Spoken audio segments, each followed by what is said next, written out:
നമസ്കാരം, എല്ലാവർക്കും അഡ്ഹോക്ക് ലേണിംഗിന്റെ പുതിയൊരു ക്ലാസ്സിലേക്ക് സ്വാഗതം. എന്റെ പേര് ആന്റണി രാജ്. ഈ ക്ലാസ്സിൽ നമ്മൾ പഠിക്കുന്നത് കറണ്ട് അഫയേഴ്സ് എന്ന് പറയുന്ന ഭാഗത്ത് ജനുവരി 2023 ജാനുവരിയിലെ സെക്കൻഡ് പാർട്ടാണ്. ഓക്കെ, അപ്പം ഈ ക്ലാസ്സിൽ നമ്മൾ ആദ്യം പറയാൻ പോകുന്നത് ഹോക്കി വേൾഡ് കപ്പിനെ കുറിച്ചാണ്. ഹോക്കി വേൾഡ് കപ്പ് ഇന്ത്യ എന്ന രാജ്യത്തിന്റെ പ്രധാന കായിക വിനോദമാണ് ഹോക്കി വേൾഡ് കപ്പ്, അല്ലെ? 2023 ഹോക്കി വേൾഡ് കപ്പ് നടന്നു. 2023 ഹോക്കി വേൾഡ് കപ്പ് നടന്നു. ഓക്കെ, 2023 ഹോക്കി വേൾഡ് കപ്പ് എവിടെ വെച്ച് നടന്നു? ഉത്തരം ഇന്ത്യ. 2023 ഹോക്കി വേൾഡ് കപ്പിന് വേദിയായത് ഇന്ത്യയാണ്. ഇന്ത്യയിൽ എവിടെ? ഇന്ത്യയിൽ ഒഡീഷ. ഇന്ത്യയിൽ എവിടെയാണ്? ഒഡീഷ. അപ്പൊ ഇന്ത്യയിലെ ഒഡീഷയിൽ വെച്ചാണ് 2023 ഫുട്ബോൾ വേൾഡ് കപ്പ് നടന്നത്. ഇന്ത്യയിലെ ഒഡീഷ. ഓക്കെ, 15ാമത് ഹോക്കി വേൾഡ് കപ്പാണ് 2023 നടന്നത്. ഓക്കെ, 15ാമത് ഹോക്കി വേൾഡ് കപ്പാണ് 2023 നടന്നത്. ഇനി ഒഡീഷയിൽ എവിടെ വെച്ചാണെന്ന് ചോദിച്ചാൽ കലിംഗ സ്റ്റേഡിയം ഓർത്തു വെച്ചോണേ. കലിംഗ സ്റ്റേഡിയം. അടുത്ത ഒരു സ്റ്റേഡിയം ഓർത്തോണം, ബിർസാ മുണ്ട സ്റ്റേഡിയം. അപ്പൊ കലിംഗ സ്റ്റേഡിയം, ബിർസാ മുണ്ട സ്റ്റേഡിയം, ഇത് രണ്ടും ഒഡീഷയിലാണ്. കലിംഗ സ്റ്റേഡിയം, ബിർസാ മുണ്ട സ്റ്റേഡിയം ഒന്ന് എടുത്തു പഠിച്ചോണം. ലോകത്തിലെ ഏറ്റവും വലിയ ഹോക്കി സ്റ്റേഡിയമാണ് ബിർസാ മുണ്ട സ്റ്റേഡിയം. ഓക്കെ, ലോകത്തിലെ ഏറ്റവും വലിയ ഹോക്കി സ്റ്റേഡിയമാണ് ബിർസാ മുണ്ട സ്റ്റേഡിയം. അപ്പൊ ഈ രണ്ട് സ്റ്റേഡിയത്തിൽ വെച്ചാണ് 2023 ഹോക്കി വേൾഡ് കപ്പ് നടന്നത്. അടുത്ത പോയിന്റ്, ആരാണ് hockey world cup 2023 ജേതാക്കളായത്? 2023 hockey world കപ്പിൽ കപ്പടിച്ച സുഹൃത്തുക്കളെ ജർമ്മനിയാണ്. ജർമ്മനി കപ്പടിച്ചു. 2023 ഹോക്കി വേൾഡ് കപ്പിൽ കപ്പടിച്ചത് ജർമ്മനിയാണ്. റണ്ണറപ്പായ രാജ്യം സുഹൃത്തുക്കളെ, അത് ബെൽജിയമാണ്. ബെൽജിയം ഓർത്തു വെച്ചോണേ. റണ്ണറപ്പായത് ബെൽജിയമാണ്. കപ്പടിച്ചത് ജർമ്മനി, റണ്ണറപ്പായത് ബെൽജിയം. ഓർത്തു വെച്ചോളൂ. ജബ എന്ന് ഓർത്തോളൂ. ജബ. ഹോക്കി വേൾഡ് കപ്പ് 2023 ജബ നോർത്തോണെ. ജർമ്മനിയും ബെൽജിയവും. 2023 ഹോക്കി വേൾഡ് കപ്പിന് ഒരു ഭാഗ്യ ചിഹ്നമുണ്ട്. ഭാഗ്യചിഹ്നമാണ് സുഹൃത്തുക്കളെ ഒലി എന്ന ആമയാണ് ഭാഗ്യചിഹ്നം. ഒലി എന്ന ആമ. 2023 ഹോക്കി വേൾഡ് കപ്പിന്റെ ഭാഗ്യചിഹ്നമാണ് ഒലി എന്ന ആമ. അപ്പോൾ ഹോക്കി വേൾഡ് കപ്പിനെ കുറിച്ച് ഇത്രയും കാര്യങ്ങൾ ഇവിടെ ഓർത്തിരിക്കുക. 1971 ഫസ്റ്റ് ഹോക്കി വേൾഡ് കപ്പ് നടക്കുകയാണ്. 1971 ആ ആദ്യത്തെ ഹോക്കി വേൾഡ് കപ്പ് നടക്കുന്നത് സ്പെയിനിൽ വെച്ചാണ്. സ്പെയിനാണേ. 1971 ആദ്യത്തെ ഹോക്കി വേൾഡ് കപ്പ് നടക്കുന്നത്. എവിടെ വെച്ചാണ് നടന്നതെന്ന് ചോദിച്ചാൽ സ്പെയിനിൽ വെച്ചാണ് നടക്കുന്നത്. സ്പെയിൻ എന്ന് പറയുന്ന രാജ്യത്തിന്റെ പ്രധാന കായിക വിനോദം കാളപ്പോരാണ്. സുഹൃത്തുക്കളെ ഓർത്തു വെച്ചോണേ. സ്പെയിന്റെ പ്രധാന കായിക വിനോദം കാളപ്പോരാണ്. ആ സ്പെയിനിൽ വെച്ച് നടന്ന 1971 ഹോക്കി വേൾഡ് കപ്പിൽ പാകിസ്ഥാനാണ് കപ്പടിച്ചത് കേട്ടോ. കപ്പടിച്ചത് പാകിസ്ഥാനാണ്. അപ്പൊ സ്പെയിന്റെ പ്രധാന കായിക വിനോദം കാളപ്പോര്. പാകിസ്ഥാന്റെയും ഇന്ത്യയുടെയും പ്രധാന കായിക വിനോദം ഹോക്കിയാണ്. അപ്പൊ ഈ ഒരു എക്സ്ട്രാ പോയിന്റ് ഓർത്തോണേ. 1971 വേദി സ്പെയിന്, കപ്പടിച്ചത് പാകിസ്ഥാൻ. ഓക്കെ, 2018 കാര്യം കൂടെ ഓർത്തോണേ. 2023 ഹോക്കി, അതിനു മുമ്പ് ഹോക്കി വേൾഡ് കപ്പ് നടക്കുന്നത് 2018 2018 ഹോക്കി വേൾഡ് കപ്പ് എവിടെ വെച്ച് നടന്നു? 2018 ഹോക്കി വേൾഡ് കപ്പ് നടക്കുന്നത് അതും ഇന്ത്യയെ വെച്ച് തന്നെയായിരുന്നു. 2018 ഹോക്കി വേൾഡ് കപ്പ് എവിടെ വെച്ച് തന്നെയായിരുന്നു? ഇന്ത്യയിൽ വെച്ച് തന്നെയായിരുന്നു. അന്ന് കപ്പടിച്ചത് ബെൽജിയമാണ് സുഹൃത്തുക്കളെ. ബെൽജിയം കപ്പടിച്ചു കേട്ടോ. 18 കപ്പടിച്ചത് ബെൽജിയം ആയിരുന്നു. ഒരു പോയിന്റ് ആയിട്ട് ഓർത്തിരിക്കുക. ഇനി അടുത്ത ഹോക്കി വേൾഡ് കപ്പ് എന്ന് പറയുന്നത് 2026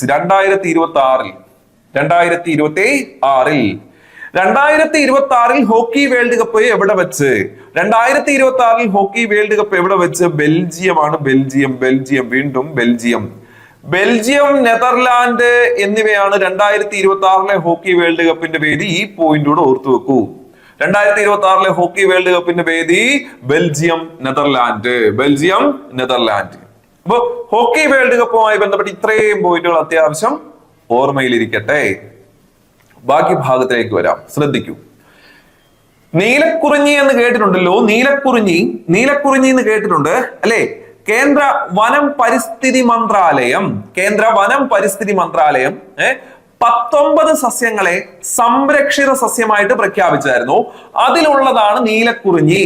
അപ്പൊ നമ്മുടെ പോയിന്റ് ഒന്നുകൂടെ ക്ലിയർ ആക്കി പറഞ്ഞു തരാം. നീലക്കുറിഞ്ഞിയെ കേന്ദ്ര വനം പരിസ്ഥിതി മന്ത്രാലയം സംരക്ഷിത സസ്യമായി പ്രഖ്യാപിച്ചു. സംരക്ഷിത സസ്യമായിട്ട് പ്രഖ്യാപിച്ചു. കഴിഞ്ഞാൽ അത് കൈവശം വെക്കാൻ പറ്റൂല. കൈവശം വെക്കാനായി സാധിക്കത്തില്ല. അത് വളർത്താനും സാധിക്കത്തില്ല.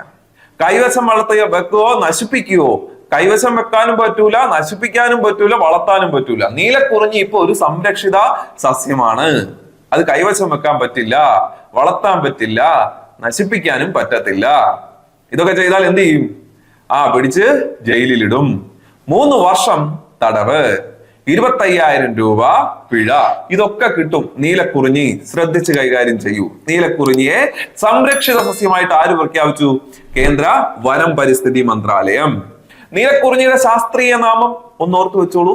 നീലക്കുറിഞ്ഞിയുടെ ശാസ്ത്രീയ നാമമാണ് സ്ട്രോബിലാന്തസ് കുന്തിയാന. കേട്ടായിരുന്നോ? ഒന്നുകൂടെ പറഞ്ഞുതരാമേ. ആദ്യമായിട്ട് കേൾക്കുന്നവര് എന്താ പറഞ്ഞതെന്ന് ഒന്നുകൂടെ ഓർക്കും അല്ലെ? ഇതേ കേട്ടോണം. സ്ട്രോബിലാന്തസ് കുന്തിയാന. സ്ട്രോബിലാന്തസ് കുന്തിയാന ഓർത്തിരിക്കുക. ഓക്കെ, അടുത്ത ചോദ്യത്തിലേക്ക് വന്നു കഴിഞ്ഞാൽ ഒരു പുരസ്കാരമാണ്. പുരസ്കാരത്തിന്റെ പേര് കേട്ടിട്ടുണ്ടായിരിക്കും. ഹരിവരാസനം പുരസ്കാരം. ഹരിവരാസനം പുരസ്കാരം 2023 ഹരിവരാസനം പുരസ്കാരം ആർക്ക് ലഭിച്ചു? 2023 ഹരിവരാസനം പുരസ്കാരം ലഭിച്ചത് ശ്രീകുമാരൻ തമ്പി. ഓർത്തു വെച്ചോളൂ. 2023 ഹരിവരാസനം പുരസ്കാരം ലഭിച്ചത് ശ്രീകുമാരൻ തമ്പിയാണ്. 2022 ലഭിച്ചത് ആലപ്പി രംഗനാഥിനായിരുന്നേ. 2022 ആലപ്പി രംഗനാഥിനായിരുന്നു ലഭിച്ചത് ഹരിവരാസനം പുരസ്കാരം. 2023 ശ്രീകുമാരൻ തമ്പി, 2022 ആലപ്പി രംഗനാഥ്. ഇനി ഹെൻലി പാസ്പോർട്ട് ഇൻഡെക്സ് 2023 പ്രഖ്യാപിച്ചു. ഹെൻലി പാസ്പോർട്ട് ഇൻഡെക്സ് 2023 പ്രകാരം ലോകത്തിലെ ഏറ്റവും ശക്തമായ പാസ്പോർട്ട് ഏത്? ലോകത്തിലെ ഏറ്റവും ശക്തമായ പാസ്പോർട്ട് ജപ്പാന്റെ പാസ്പോർട്ടാണ്. ഹെൻലി പാസ്പോർട്ട് ഇൻഡെക്സ് 2023 പ്രകാരം ലോകത്തിലെ ഏറ്റവും ശക്തമായ പാസ്പോർട്ട് ഏതാണ്?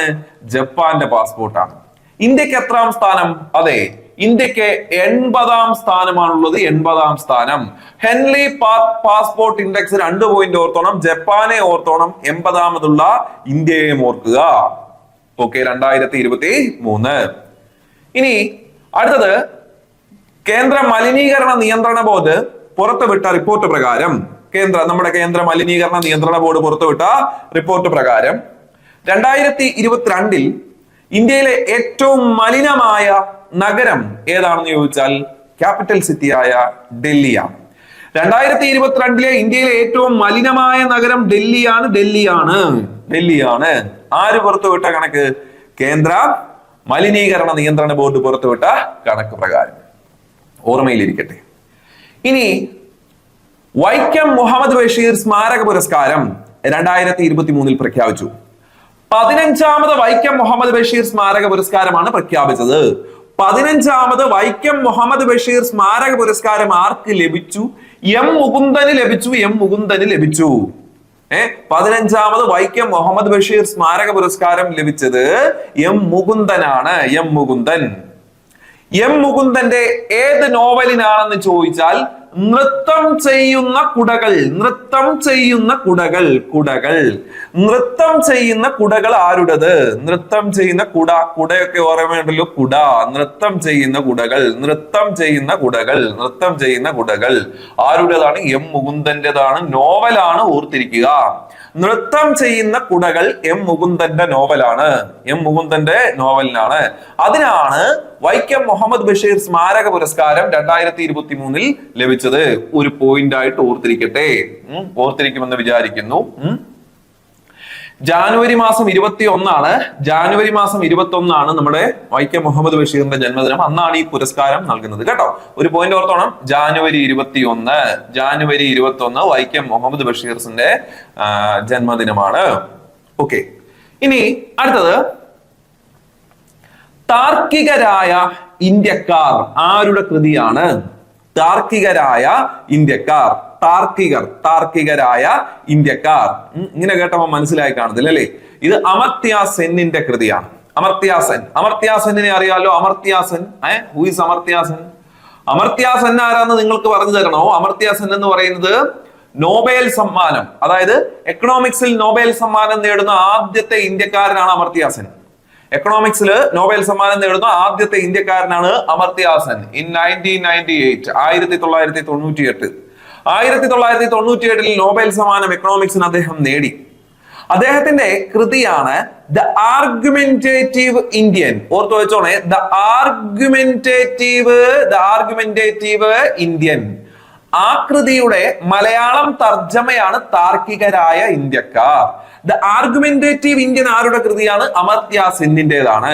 അതിന്റെ മലയാളം തർജ്ജമയാണ് താർക്കികരായ ഇന്ത്യക്കാർ. ആരാണ് ഈ കൃതി തർജ്ജമ ചെയ്തത്? മലയാളത്തിലേക്ക് ആരാണ് തർജ്ജമ ചെയ്തത്? ആശാലത. ഓർത്തു വെച്ചോണേ, ആശാലതയാണ് ഇത് തർജ്ജമ ചെയ്തത്.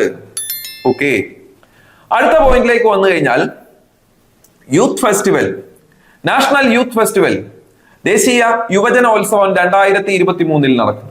2023 ദേശീയ യുവജനോത്സവത്തിന്റെ വേദി എവിടെയാണ്? 26ാമത് ദേശീയ യുവജനോത്സവമാണ് 2023. വേദി ഹുബള്ളിയാണ്. ഹുബള്ളി. നേരത്തെ ഹൂബ്ലി ആയിരുന്നേ. ഹൂബ്ലിയാണ്. ആ ഹൂബ്ലി ഇപ്പൊ എന്താ അറിയപ്പെട്ട്? ഹുബള്ളി എന്നാണ് ഇപ്പൊ അറിയപ്പെടുന്നത്. ഹൂബ്ലിയുടെ പുതിയ പേരാണ് ഹുബള്ളി. 26ാമത് ദേശീയ യുവജനോത്സവ വേദി 2023 എവിടെ വെച്ച്? ഹുബള്ളി കർണാടകയാണ്. ഹുബള്ളി എന്ന് പറയുന്നത് കർണാടകയിലാണ് ഹുബള്ളി. ഒരു പ്രത്യേകത കൂടി ഈ ഹുബള്ളിക്കുണ്ട്. ഇന്ത്യയിലെ ഏറ്റവും നീളം കൂടിയ റെയിൽവേ സ്റ്റേഷൻ ഹുബള്ളിയാണ്. എന്താണ് പറഞ്ഞത്? ഇന്ത്യയിലെ ഏറ്റവും നീളം കൂടിയ റെയിൽവേ പ്ലാറ്റ്ഫോം എവിടെയാണെന്ന് ചോദിച്ചാൽ എവിടെയാ? ഈ ഹുബള്ളിയാണ്. ഹുബള്ളി റെയിൽവേ പ്ലാറ്റ്ഫോം ഹുബള്ളിയിലാണ്. ആ ഒരു എക്സ്ട്രാ പോയിന്റോട് നിങ്ങൾ ഓർത്തോണം. ഹുബള്ളി കർണാടകയിലാണ്. ഇനി അടുത്തത്, നിങ്ങള് പത്രങ്ങളിൽ കൂടെ അറിഞ്ഞതാണ് എന്ത്? വീടുകൾ വിണ്ടു കീറുന്നു, ഭൂമി താണു പോകുന്നു അല്ലെ? ഇങ്ങനെയൊക്കെ സംഭവിച്ച ഇന്ത്യയിലെ ഒരു സ്ഥലമാണ് ജോഷിമഠ് അല്ലെ? ജോഷിമഠ് വേണേ ചോദിക്കാം, ജോഷിമഠ് ഏത് സംസ്ഥാനത്താണ്? മറന്നു പോകണ്ട, ജോഷിമഠ് ഉത്തരാഖണ്ഡിലാണ്. മറന്നു കാണത്തില്ലായിരിക്കും അല്ലെ? ജോഷിമഠ് ഉത്തരാഖണ്ഡിലാണ്. അത് ചോദ്യമായിട്ട് വരാൻ സാധ്യതയുണ്ട്. ശരി, അടുത്തത്, ഇന്ത്യയിലെ ആദ്യത്തെ സമ്പൂർണ്ണ ഡിജിറ്റൽ ബാങ്കിംഗ് സംസ്ഥാനം എന്താണ്? ഇന്ത്യയിലെ ആദ്യത്തെ സമ്പൂർണ്ണ ഡിജിറ്റൽ ബാങ്കിംഗ് സംസ്ഥാനം, ഡിജിറ്റൽ ബാങ്കിംഗ് സ്റ്റേറ്റ്. ഇന്ത്യയിലെ ആദ്യത്തെ സമ്പൂർണ്ണ ഡിജിറ്റൽ ബാങ്കിംഗ് സ്റ്റേറ്റ് ആയിട്ട് ഏത് മാറി? കേരളത്തെ തെരഞ്ഞെടുത്തു. കേരളത്തെ ആദ്യത്തെ സമ്പൂർണ്ണ ഡിജിറ്റൽ ബാങ്കിംഗ് ജില്ല. അങ്ങനെ 2 ചോദ്യങ്ങൾ പഠിക്കണം. ശ്രദ്ധയോടെ കേൾക്കൂ. ഇന്ത്യയിലെ ആദ്യത്തെ സമ്പൂർണ്ണ ഡിജിറ്റൽ ബാങ്കിംഗ് സംസ്ഥാനം കേരളം. കേരളത്തിലെ ആദ്യത്തെ സമ്പൂർണ്ണ ഡിജിറ്റൽ ബാങ്കിംഗ് ജില്ല ദാറ്റ് ഈസ് തൃശൂർ. പൂരങ്ങളുടെ നാടായ തൃശൂർ. KSFE ആസ്ഥാനമായ തൃശൂർ. കേരള ലളിതകലാ അക്കാദമിയുടെ ആസ്ഥാനമായ തൃശൂർ. കേരള സംഗീത നാടക അക്കാദമിയുടെ ആസ്ഥാനമായ തൃശൂർ. ആതിരപ്പള്ളി വെള്ളച്ചാട്ടം സ്ഥിതി ചെയ്യുന്ന തൃശൂർ. വാഴച്ചാൽ വെള്ളച്ചാട്ടം സ്ഥിതി ചെയ്യുന്ന ആ തൃശൂര് തന്നെ. ഇനി പോയിന്റ് ഒരെണ്ണം കൂടെ പറയട്ടെ. ഇന്ത്യയിലെ ആദ്യത്തെ സമ്പൂർണ്ണ ഡിജിറ്റൽ ബാങ്കിംഗ് സംസ്ഥാനമായിട്ട് കേരളത്തെ പ്രഖ്യാപിച്ചതെന്ന്? കേരളത്തെ പ്രഖ്യാപിക്കുന്നത് 2023 ജാനുവരി മാസം 7-ാം തീയതിയാണ്. 2023 ജാനുവരി മാസം 7-ാം തീയതിയാണ് കേരളത്തെ സമ്പൂർണ്ണ ഡിജിറ്റൽ ബാങ്കിംഗ് സംസ്ഥാനമായി പ്രഖ്യാപിക്കുന്നത്. ഓക്കെ, അപ്പൊ ആ പോയിന്റും നമുക്ക് ക്ലിയർ ആണ്. ഓക്കെ, അടുത്തത് വീണ്ടും ഒരു പുരസ്കാരത്തിലേക്ക് പോവുകയാണ്. പുരസ്കാരം ഏതാണ്? അതാണ് ഓടക്കുഴൽ പുരസ്കാരം. ഓടക്കുഴൽ പുരസ്കാരം. ഓടക്കുഴൽ പുരസ്കാരം 2022 ആണ്. 2022 ഓടക്കുഴൽ പുരസ്കാരം 2022 ആർക്ക് ലഭിച്ചു? അംബികാസുധൻ മങ്ങാടിന് ലഭിച്ചു. ഓടക്കുഴൽ പുരസ്കാരം 2022 ലഭിച്ചത് അംബികാസുധൻ മങ്ങാട്. അംബികാസുധൻ മങ്ങാടിന്റെ ചെറുകഥയായ പ്രാണവായു ഓർത്തു വെച്ചോണേ. പ്രാണവായു, അംബികാസുധൻ മങ്ങാട്, പ്രാണവായു. നൃത്തം ചെയ്യുന്ന കുടകൾ ഓർമ്മയുണ്ടോ? നൃത്തം ചെയ്യുന്ന കുടകൾ എം മുകുന്ദൻ. പ്രാണവായു, പ്രാണവായു, പ്രാണവായു, അംബികാസുധൻ മങ്ങാട്. അംബികാസുധൻ മങ്ങാട്. അപ്പം അംബികാസുധൻ മങ്ങാടും പ്രാണവായുവും ഓടക്കുഴൽ പുരസ്കാരം 2022 മറക്കണ്ട. അടുത്ത ഭാഗത്തേക്ക് പോവാം. 108ാമത് ഇന്ത്യൻ സയൻസ് കോൺഗ്രസിന്റെ വേദി എവിടെയാണ്? 2023 108ാമത് ഇന്ത്യൻ സയൻസ് കോൺഗ്രസിന്റെ വേദി എവിടെയാണ്? ഉത്തരം നാഗ്പൂരാണ്. നാഗ്പൂര്. 108ാമത് ഇന്ത്യൻ സയൻസ് കോൺഗ്രസിന്റെ വേദി എവിടെയാണ്? നാഗ്പൂരാണ്. 108ാമത് ഇന്ത്യൻ സയൻസ് കോൺഗ്രസിന്റെ വേദി നാഗ്പൂരാണ്. അല്ലെ? ഓറഞ്ച് സിറ്റി ആണ് ഏത്? നാഗ്പൂര്. അപ്പൊ ഓറഞ്ച് സിറ്റി ആയ നാഗ്പൂരിൽ വെച്ചാണ് 2023 108ാമത് ഇന്ത്യൻ സയൻസ് കോൺഗ്രസ് നടക്കുന്നത്. ഓക്കെ, അപ്പൊ അതും ക്ലിയർ ആയി. ശരി, ലാസ്റ്റ് പോയിന്റിലേക്ക് പോവുകയാണ്. ശ്രദ്ധിക്കൂ. Centre for monitoring Indian economy. Centre for monitoring Indian economy. Centre for monitoring Indian economy. Centre for monitoring Indian economy പുറത്തുവിട്ട കണക്ക് പ്രകാരം 2023 centre for monitoring Indian economy ഒരു കണക്ക് പുറത്തുവിട്ടു. എന്ത് കണക്ക്? തൊഴിലില്ലായ്മ ഏറ്റവും കൂടുതലുള്ള ഇന്ത്യയിലെ സംസ്ഥാനം ഏത്? തൊഴിലില്ലായ്മ ഏറ്റവും കൂടുതലുള്ള ഇന്ത്യയിലെ സംസ്ഥാനം ദാറ്റ് ഈസ് ഹരിയാന. ഹരിയാന. തൊഴിലില്ലായ്മ ഏറ്റവും കൂടുതലുള്ള ഇന്ത്യയിലെ സംസ്ഥാനമായിട്ട് ഏത് മാറി? ഹരിയാന മാറി. Haryana. Centre for monitoring Indian economy പുറത്തുവിട്ട കണക്ക് പ്രകാരം തൊഴിലില്ലായ്മ ഏറ്റവും കൂടുതലുള്ള സംസ്ഥാനം ഹരിയാനയാണ്. തൊഴിലില്ലായ്മ ഏറ്റവും കുറവുള്ള ഇന്ത്യയിലെ സംസ്ഥാനം അതാണ് ഒഡീഷ. തൊഴിലില്ലായ്മ ഏറ്റവും കുറവുള്ള ഇന്ത്യയിലെ സംസ്ഥാനമാണ് സുഹൃത്തുക്കളെ ഒഡീഷ. ഒഡീഷ. ഒഡീഷ. തൊഴിലില്ലായ്മ ഏറ്റവും കുറവ് ഒഡീഷ. തൊഴിലില്ലായ്മ ഏറ്റവും കൂടുതൽ ഹരിയാന. കേരളത്തിൽ എത്ര ശതമാനമാണ് തൊഴിലില്ലായ്മ? ഈ centre for monitoring Indian economy പുറത്തുവിട്ട കണക്ക് പ്രകാരം കേരളത്തിലെ തൊഴിലില്ലായ്മ 7.4% ആണ്. 7.4% തൊഴിലില്ലായ്മ നിരക്കാണ് ഇവിടെ ഉള്ളത്, കേരളത്തിൽ ഉള്ളത്. അപ്പൊ അത്രയും കാര്യങ്ങൾ അവിടെ ഓർത്തിരിക്കുക. ഹരിയാനയെ കുറിച്ച് ഒരു വാക്കുകൂടെ ഞാൻ ഇവിടെ പറയട്ടെ. ഹരിയാന, അതായത് പത്മ പുരസ്കാരം, അതായത് പത്മവിഭൂഷൺ, പത്മഭൂഷൺ, പത്മശ്രീ എന്നിവയെല്ലാമാണ് പത്മ പുരസ്കാരം എന്ന് പറയുന്നത്. പത്മവിഭൂഷൺ, പത്മഭൂഷൺ, പത്മശ്രീ എന്നിവയാണ് പത്മ പുരസ്കാരം എന്ന് പറയുന്നത്. ഈ പത്മ പുരസ്കാരം ലഭിച്ചവർക്ക് 10,000 രൂപ പെൻഷൻ. പത്മ പുരസ്കാരം ലഭിച്ചവർക്ക് 10,000 രൂപ പെൻഷൻ നൽകാൻ തീരുമാനിച്ച ഇന്ത്യയിലെ സംസ്ഥാനം ഏത്? പത്മ പുരസ്കാരം ലഭിച്ചവർക്ക് 10,000 രൂപ പെൻഷൻ നൽകാൻ തീരുമാനിച്ച ഇന്ത്യയിലെ സംസ്ഥാനം ഹരിയാന. ഹരിയാന കേട്ടോ. അത് മാത്രമല്ല, പത്മ പുരസ്കാരം ലഭിച്ചവർക്ക് ഗവൺമെന്റ് വോൾവോ ബസ്സുകളിൽ സൗജന്യ യാത്രയും ഹരിയാനയിൽ അനുവദിച്ചു. പത്മ പുരസ്കാരം ലഭിച്ചവർക്ക് ഗവൺമെന്റ് വോൾവോ ബസ്സുകളിൽ സൗജന്യ യാത്രയും അനുവദിച്ചു. അപ്പൊ ഈ 2 പോയിന്റോട് ഹരിയാനയ്ക്ക് വേണ്ടി നിങ്ങൾ ഓർത്തിരിക്കുക. നമ്മുടെ ഇന്ത്യയുടെ പാൽ തൊട്ടിയാണ് ഏത്? ഹരിയാന. കൽപ്പന ചൗള ജനിച്ചതും ഹരിയാന. എല്ലാ ഗ്രാമങ്ങളും പൂർണ്ണമായും വൈദ്യുതീകരിച്ച ഇന്ത്യയിലെ ആദ്യത്തെ സംസ്ഥാനം ഹരിയാന. വിളകൾക്ക് ഇൻഷുറൻസ് ഏർപ്പെടുത്തിയ ആദ്യത്തെ സംസ്ഥാനം ഹരിയാന. മൊബൈൽ നമ്പർ പോർട്ടബിലിറ്റി ആദ്യമായി നിലവിൽ വന്നത് ഹരിയാന. അങ്ങനെ ഹരിയാനയ്ക്ക് ഒരുപാട് പ്രത്യേകതകൾ ഉണ്ട്. ശരി, തൽക്കാലം ഇവിടെ നിർത്തുകയാണ്. എല്ലാവർക്കും നല്ലത് വരട്ടെ.